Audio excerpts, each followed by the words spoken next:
డబ్బు సంపాదించడం మీ లక్ష్యం. అలాగని డబ్బు సంపాదనే నా లక్ష్యం అన్నట్టు వ్యవహరించగోరు. మీరు డబ్బు సంపాదించవచ్చు, అదృష్టాన్ని కూడా పొందవచ్చు, కానీ సమతుల్యమైన జీవితాన్ని గడపలేరు. డబ్బుపై ప్రేమ మిమ్మల్ని నిరాశ దిశగా నడిపిస్తుంది. మీరు చేసే పని పట్ల అచంచలమైన విశ్వాసం, నమ్మకంతో ఉండండి. మీ విశ్వాసమే మీరు చేయాల్సిన ప్రతి చర్యను ప్రేరేపిస్తుంది. మీరు ఎక్కడా కూడా ప్రగల్భాలు పలకాల్సిన పని లేదు. ఒకవేళ అటువంటి వ్యక్తి మీకు తారసపడినా అతడు భయపడే వ్యక్తిగా గుర్తించండి.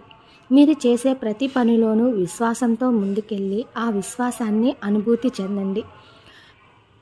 మీరు ఎంతగానో ఆకట్టుకోవాలి. మీరు ఇచ్చే నగదు విలువ కంటే ఎక్కువ వినియోగ విలువను వారికి ఇచ్చేలా చూసుకోండి. మీ నిజాయితీకి గర్వించండి. మీ నిజాయితీ గురించి ప్రతి ఒక్కరికి అర్థమయ్యేలా తెలియచేయండి. ఇతరులపై